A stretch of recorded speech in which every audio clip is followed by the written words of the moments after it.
పటాన్చెరు మండలం ఇస్నాపూర్ గ్రామంలో BRS party దివంగత నాయకులు కీర్తిశేషులు జైపాల్ రెడ్డి ప్రథమ వర్ధంతి సందర్భంగా తన చిత్రపటానికి పూలమాలలు వేసి వివిధ ప్రముఖ నాయకులు బీఆర్ఎస్ పార్టీ కార్యకర్తలు పలు గ్రామ నాయకులు కుటుంబ సభ్యులు తదితరులు నివాళులర్పించారు. అనంతరం కీర్తిశేషులు జైపాల్ రెడ్డి జ్ఞాపకార్థం Jaipal Reddy memorial cricket tournament నిర్వహించారు. ఈ కార్యక్రమానికి ముఖ్య అతిథిగా పటాన్చెరు శాసనసభ్యులు గూడెం మైపాల్ రెడ్డి, సునీల్ రెడ్డి హాజరయ్యారు.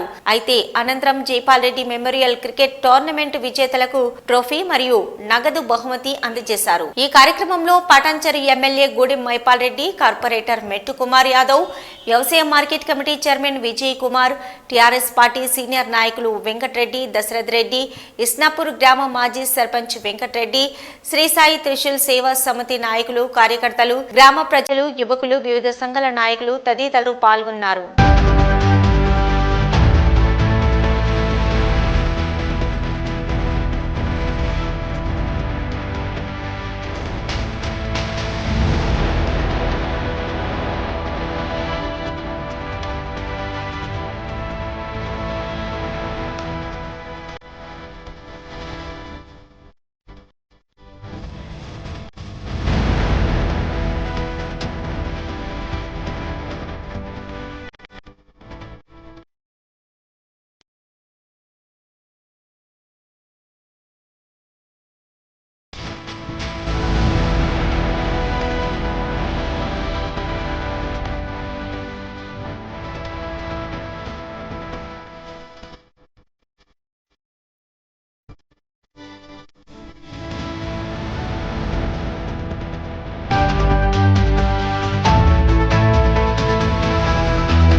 Jaipal Reddy memorial tournament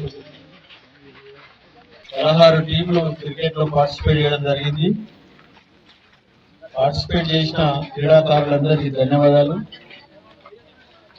and runners and winners, best batsmen, best bowlers, ప్రతి ఒక్క క్రీడాకారునికి ధన్యవాదాలు.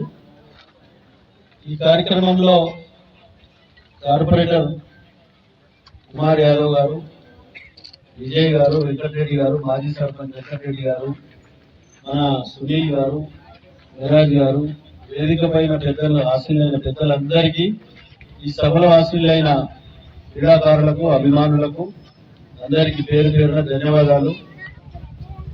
మెమోరియల్ ను పురస్కరించుకొని 2 రోజుల నుంచి ఈ టోర్నమెంట్ నిర్వహిస్తూ ఈ ప్రాంత ప్రజలను అలరింపజేస్తున్న క్రీడాకారులందరికీ పేరు పేరున, ఓడిన వారు బాధపడకుండా, గెలిచిన వారు ఎక్కువ సంతోషపడకుండా అందరు కలిసి నెక్స్ట్ ఏముండాలి గోల్, నేను విన్నర్ కావాలి, రన్నర్ కావాలనే ఆలోచనతో అడుగులేస్తూ చదువుకునే వారు చక్కగా చదువుకోవాలి, ఉద్యోగాలు చేసేవారు ఉద్యోగాలు చేసుకోవాలి. యువతంతా చక్కగా మీకు మక్కువ ఉన్న గేమ్స్ లో క్రికెట్ ఒకటే కాదు, షటిల్ అనుకోండి, బ్యాడ్మింటన్ అనుకోండి, కబడ్డీ అనుకోండి, వాలీబాల్ అనుకోండి, ఇంట్రెస్ట్ ఉన్న గేమ్స్ లో ప్రతి ఒక్కరు క్రీడారంగాన్ని ఎంచుకొని ముందుకు పోవాలి. ఈరోజు యువత మనం చూస్తా ఉన్నాం, మన రాష్ట్రమే కాదు, భారతదేశమే కాదు, యావత్ ప్రపంచం అంతా గడగడలాడుతా ఉంది. ఉన్న పరిస్థితి మన కళ్ళ ముందున్న జటిలమైన సమస్య హెరాయిన్, డ్రగ్స్, మత్తు పదార్థాలకు యువత అంతా మొగ్గు చూపుతా ఉన్నారు. దాన్ని ఎక్కడ మన దరిదాపులో రాకుండా చదువు పైన, మీరు చేసే ఉద్యోగాల పైన, క్రీడా రంగం పైన, మన కుటుంబం పైన, మన తల్లిదండ్రుల పైన ఆలోచన చేస్తూ అడుగులు వేయాలి. ప్రతి ఒక్క క్రీడాకారుడు యువత అంతా చక్కగా ముందుకు సాగాలని చెప్పి నేను మన ప్రాంతంలో ఉన్న యువతకు పిలుపునిస్తూ మీ అందరికీ నేను ఒకసారి భగవంతుడు మంచి ఆలోచన, మంచి చదువులు, మంచి ఉద్యోగాలు దొరకాలని చెప్పి భగవంతుని కోరుతూ ఈ మెమోరియల్ గవర్నమెంట్ లో పాల్గొన్న క్రీడాకారులకు, అభిమానులకు, వేదికపై ఆశలైన సోదరులకు అందరికీ పేరు పేరున ధన్యవాదాలు తెలియజేస్తూ థ్యాంక్ యూ.